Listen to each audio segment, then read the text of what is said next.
In the heart of the ancient kingdom of Aralyn, where towering castles brushed against the sky and emerald forests whispered ancient secrets, there lived a princess named Elara. Beloved by her people for her kindness and wisdom, she was the jewel of the kingdom and the only heir to the throne.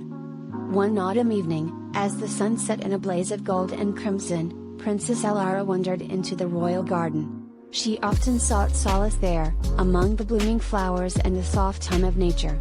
As she marveled at the twilight sky, a chill ran down her spine. The air grew thick, the wind stilled, and shadows stretched unnaturally long across the garden paths.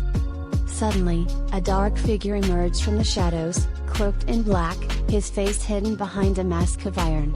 Before Elara could cry out, he spoke in a voice like grinding stones. "Your kingdom has lived in the light for too long. Now, the shadows come to claim what is owed." In a swift motion, he waved his hand, and the shadows themselves seemed to come alive, wrapping around the princess.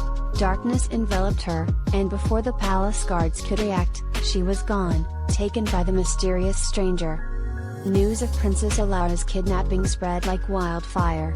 The kingdom fell into despair, for without her, the future of Aralyn was uncertain.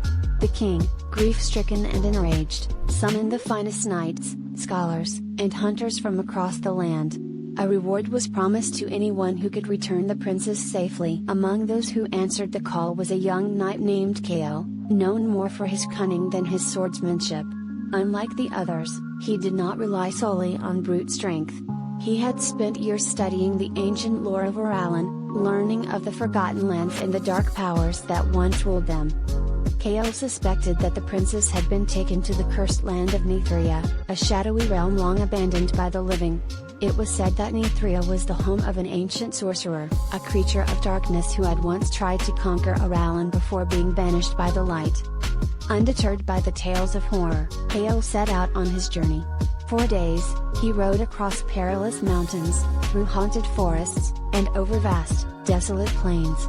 The road to Nithria was treacherous, filled with dangers both natural and unnatural, but Kael pressed on, driven by the thought of rescuing the princess. When he finally arrived at the gates of Nithria, the sky above was shrouded in eternal twilight. The land was eerily silent, the air heavy with an ancient malice. In the distance, a towering black fortress loomed, Elara's prison. Kael knew that brute force alone would not save the princess. Instead, he relied on his knowledge of the old magic. He sought out the spirits of the land, long-forgotten beings that still roam the cursed realm, and bargained for their help. With their guidance, he infiltrated the fortress, evading the sorcerer's minions and deadly traps. Deep within the fortress, in a chamber carved from obsidian, he found Elara. She was unharmed but bound by chains of shadow, her face pale but defiant. As Kael approached, the iron-masked sorcerer appeared once more. "You think you can steal her back from the shadows?" the sorcerer hissed. "She belongs to the darkness now." Kael, with a calm he didn't truly feel, drew a small vial from his belt. Inside was a single drop of liquid light, an ancient artifact he had discovered during his journey. It was said that a single drop could banish even the darkest magic. With a swift motion, Kael smashed the vial at the sorcerer's feet. The liquid light exploded, filling the room with a brilliant glow. The shadows recoiled, and the sorcerer shrieked in agony as the light consumed him. The chains binding Elara melted away, and the darkness that had once shrouded the fortress began to lift. Together, Kael and the princess escaped as the cursed land of Nithria crumbled behind them. When they returned to Aralyn, they were greeted with cheers and celebration.